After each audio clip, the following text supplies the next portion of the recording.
Gaby Lingibé, vous venez de produire votre premier court-métrage sur la thématique la violence, plus précisément la violence faite aux femmes. Pourquoi ce sujet a-t-il retenu votre attention pour ce court-métrage?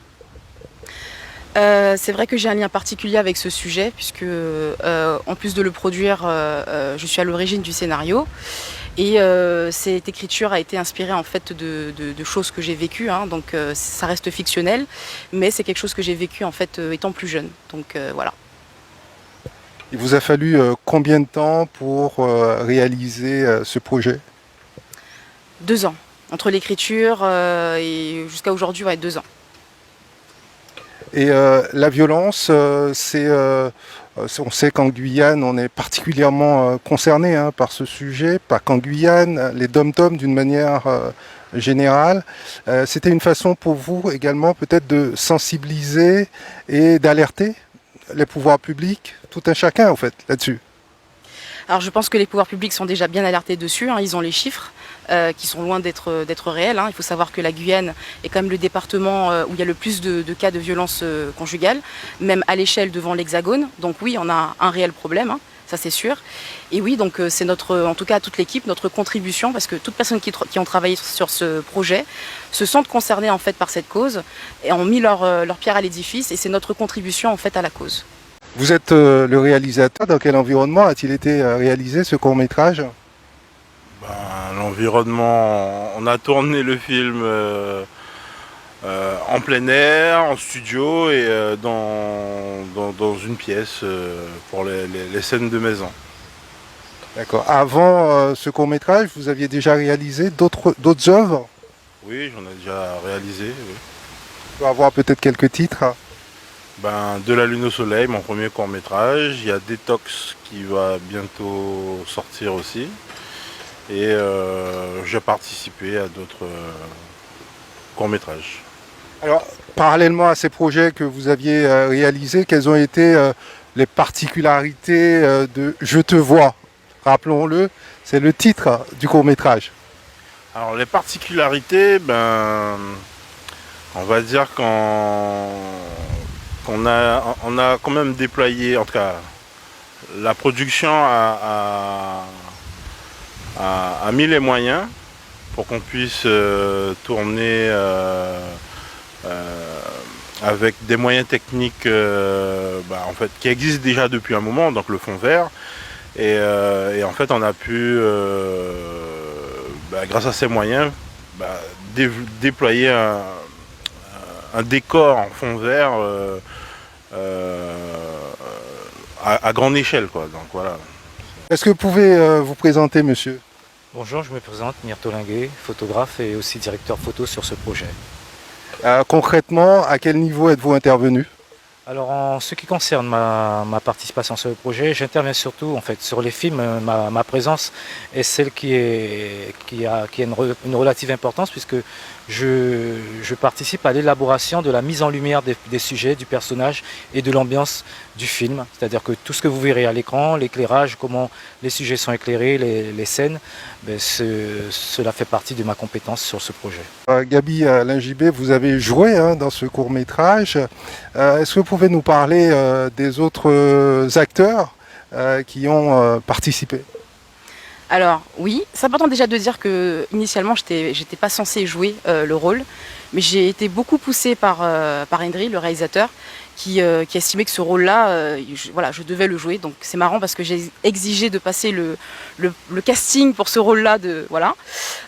Mes partenaires de jeu ont été Fabrice Charlery, donc qui joue le rôle de mon mari dedans, un peu violent, très violent même, et Noémie Pecci. Noémie Pecci, qui est l'amie en fait, qui représente un peu l'entourage en fait, l'entourage qui pousse finalement l'amie qui voit un peu ce qui se passe et qui essaie d'aider son amie autant qu'elle le peut, en tout cas avec ses moyens, pour lui faire comprendre que c'est une relation toxique et que ce n'est pas normal. Autour de ce film, c'est une équipe de combien de personnes? Alors je te vois, c'est plus de 30 personnes incluant techniciens et comédiens. Et c'est 4 jours de tournage. Il faut dire que vous n'êtes pas à votre coup d'essai puisque vous aviez déjà participé à d'autres courts-métrages.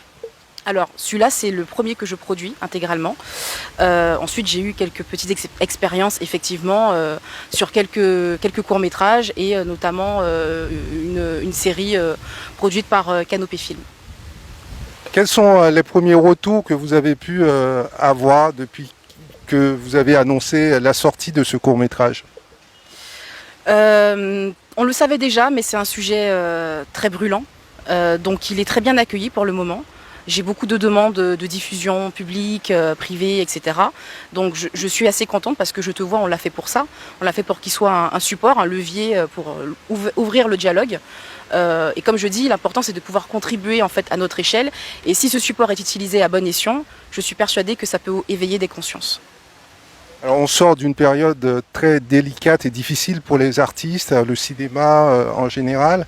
Ce qui m'amène à parler du financement. Comment avez-vous procédé? Avez-vous obtenu, pu avoir des soutiens pour Je te vois?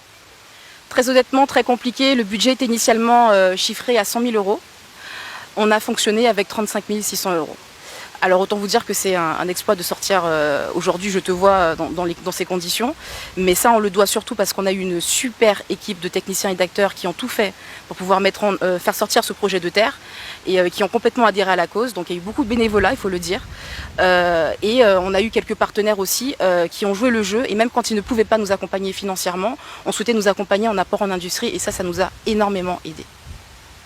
Je te vois va-t-il être diffusé dans les salles de cinéma ou à la télévision? Pour l'instant, en attente de réponse. Voilà. Monsieur le réalisateur, ce sont combien de cadreurs qui ont été mobilisés, de techniciens sur ce film? Il y a eu d'abord un travail de storyboard. Donc on a créé. C'est-à-dire? Donc on a fait la bande dessinée du film. Donc en fait, le film a été dessiné de A à Z. Tous les plans que vous allez voir ont été dessinés, pensés à l'avance. Oui, voilà, je l'ai fait. Et ensuite, on l'a travaillé aussi avec le directeur photo, Myrto, donc pour l'aspect lumineux, pour l'ambiance visuelle du film. Et dans un deuxième temps, on l'a travaillé aussi avec Yann pour le cadrage. Et sur toute la partie fond vert, donc on a travaillé en multicam avec 3 caméras. Et en gros, les moyens techniques pour le cadrage, ben, en fait, ça a été ça. Alors, dans Je te vois, est-ce qu'il y a des effets spéciaux, monsieur le photographe? Alors, le directeur photo va vous répondre. En fait, l'effet spécial que vous aurez sur ce film, il tient surtout à ce qu'a dit M. Suzuki. Hein. C'est-à-dire que nous avons opté pour certaines scènes, pour des raisons, je dirais, à la fois pratiques et aussi pour l'aspect, je dirais, entre guillemets, avant-gardiste, de travailler sur un fond vert. Bon, le fond vert, il a cette particularité de nécessiter un éclairage très précis pour justement créer une illusion optique, hein, c'est-à-dire croire que le personnage se trouve sur un décor, mais en réalité ce décor n'existe pas, il est rajouté à la suite. Donc ça a été pour nous le challenge parce qu'il s'agissait pour moi de ma première prestation sur un tel projet avec ce procédé, hein, parce que voilà, il s'agit en fait d'un procédé technique, cinématographique, mais utilisé aussi à la télévision, hein, aux États-Unis et ailleurs. Et nous, le défi était de tout faire en fait dans les délais. Parce que qui dit production dit budget, et qui dit budget, ben, on ne peut pas se permettre d'être extensible sur ce type de projet. Voilà. Gabi Lingibé, est-ce que pour le grand public, il va y avoir une avant-première où on pourra vous voir, vous poser des questions, comme ça se passe souvent? Alors, je vous avoue que les choses se déroulent très vite parce que dans 2 jours, on doit partir en Guadeloupe pour une avant-première qui est organisée là-bas par un partenaire et pour le festival Cinestar International Film de Guadeloupe sur lequel nous avons été sélectionnés, donc sur lequel le film concourt. Pour la diffusion grand public, il y aura des diffusions grand public. Je donnerai l'information de toutes les façons, soit sur le Facebook Procom Gabi, donc de la production, soit sur l'Instagram, donc Je te vois court-métrage sur Instagram. Alors, on court-circuite un peu les étapes, mais je vous pose quand même la question, est-ce que vous avez pensé déjà à d'autres projets type long-métrage? Des projets, on en a plein, hein, mais le nerf de la guerre, c'est l'argent. Donc si on trouve des financements, bien sûr on aimerait justement le faire. Alors, est-ce qu'il y a d'autres points techniques que vous aimeriez soulever, notamment au niveau post-production? Donc, comme l'a dit la productrice, bon, on avait un moyen restreint, des moyens restreints, et ces moyens-là nous ont permis de travailler le fond vert, on va dire, avec les moyens que nous avions. Donc maintenant, il faut savoir que la qualité peut être meilleure avec plus de moyens, mais la qualité est déjà satisfaisante avec les moyens que nous avions, puisque tous les techniciens qui ont travaillé dessus ont donné de la bonne volonté, ont donné beaucoup d'heures, beaucoup d'heures dessus. Et en fait aussi, il faut savoir que toujours dans l'aspect post-production, donc on a travaillé aussi la musique du film qui a été composé par moi et interprété par Séverine Mirakov, qui chante donc la musique, la bande originale du film est composée par des Guyanais. Les chansons qui sont intégrées dans le film sont aussi des artistes qui ont voulu contribuer. Donc Fanny G qui a prêté sa voix avec le titre L'amour et la passion. Il y a Kélian Hort aussi avec, c'est quoi encore son titre, Monsineri. Et puis voilà, il y en a d'autres, il y a Denis, Régine La Passion qui sont intervenus aussi. Donc vous aurez le plaisir aussi d'écouter finalement la musique guyanaise dans ce film. Donc c'est vraiment un film totalement guyanais, de A à Z. On voit qu'il y a du beau monde sur ce film, Je te vois, ce court-métrage. Alors on aime bien s'intéresser au parcours, aux formations de nos invités. Comment en êtes-vous arrivé au cinéma? Peut-être à commencer par vous. Avez-vous suivi une formation dans ce domaine ou vous avez appris sur le tas? Alors me concernant, j'ai quand même au départ une formation de photographe pendant 3 ans à Paris, à Montreuil. Une formation qui de toute façon me permet aujourd'hui d'exercer dans ce corps de métier qu'est la direction photo au cinéma, parce qu'effectivement en revenant en Guyane, j'ai eu des opportunités qui m'ont tout de suite mis le pied à l'étrier en fait. Et mon premier travail, je dirais conséquent, parce que j'ai travaillé sur quelques clips quand même à l'époque, a été le court-métrage de Lynn Benoît, Mopagem Blieto, dans lequel jouait à l'époque Jacob Devarieux, défunt. Ensuite, j'ai un camarade d'enfance qui habite en France, Serge Poyotte, qui m'a aussi fait confiance sur son premier long métrage qui s'appelle Le lien qui nous unit. Voilà, donc après, c'est concours de circonstances. Il y a des opportunités, il y a des propositions, vous dites oui, vous dites non, vous refusez, vous acceptez, vous prenez des risques, vous ne les prenez pas. Ce métier-là, de toute façon, au-delà de l'école, c'est un métier qui part quand même avant tout d'une envie de faire. Il faut avoir le goût de produire des images de qualité, il faut aimer la lumière au sens, il faut savoir l'apprécier, savoir vouloir la travailler. En Guyane, nous avons quand même une lumière assez particulière parce que très dure, qu'il faut maîtriser, qu'il faut, je dirais même dompter, puisque je la trouve pas, contrairement à ce que beaucoup de gens pensent, c'est pas qu'elle n'est pas facile à travailler, mais quand même il faut se donner des moyens. Donc moi, j'ai travaillé beaucoup, j'ai étudié beaucoup, je lis beaucoup, je continue encore à étudier, je me renseigne, je reste à jour, je vois ce que font les meilleurs chefs-op, je regarde comment ils travaillent, et puis je m'inspire de ce qu'ils font, et puis moi je crée ma propre cuisine pour apporter ma propre signature sur le projet des personnes qui me font confiance, comme celui de Gabi et pour le Je te vois, voilà, tout simplement. Alors je voudrais aussi dire autre chose, c'est que tous les techniciens qui ont participé et les acteurs aussi qui ont participé sur ce court-métrage et même à la production, puisqu'il y avait Mathis et Loïc, ce sont tous des personnes qui se sont données à 100%. Ce sont des techniciens de qualité. On pourrait citer chacun a leur spécificité, leur qualité. Un exemple, Magali Martinez qui a travaillé sur la série Guyane, qui a travaillé la prothèse sur mesure En tout cas, vous allez découvrir dans le film la prothèse qui a été faite pour l'actrice Gabi.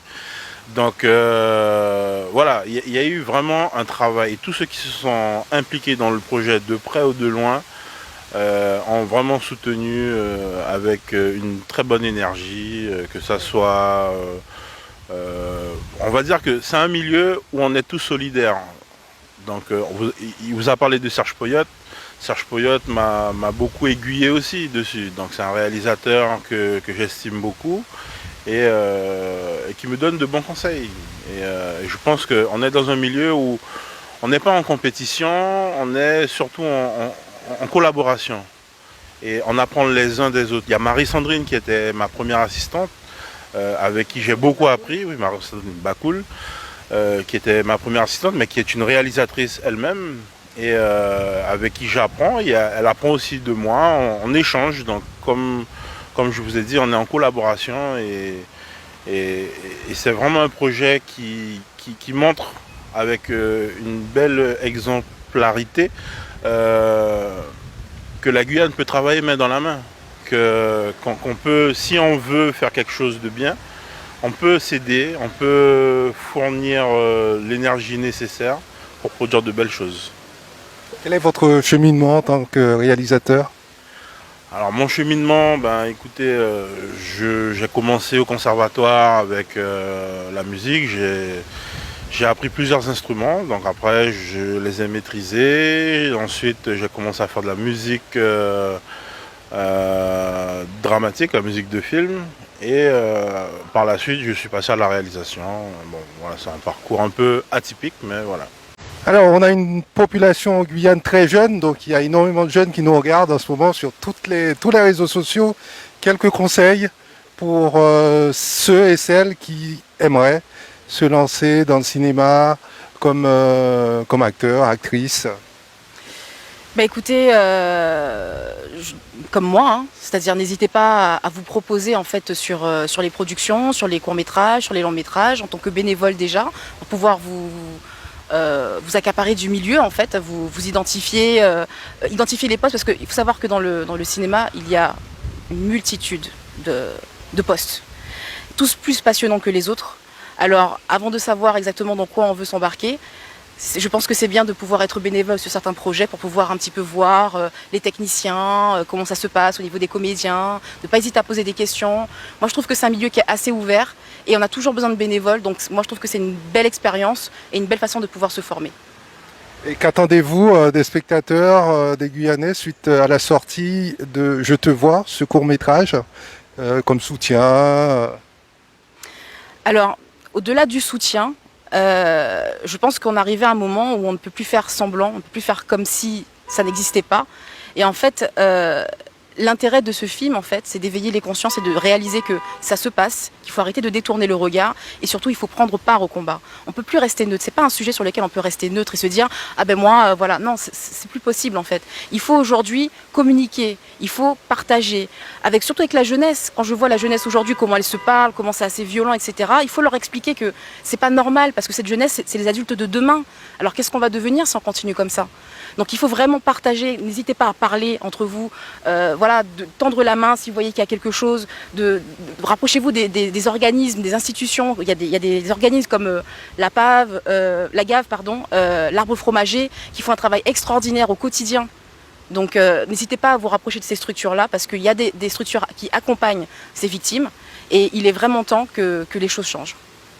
On a hâte de pouvoir visionner Je te vois et en attendant, on vous souhaite bonne continuation. Merci beaucoup.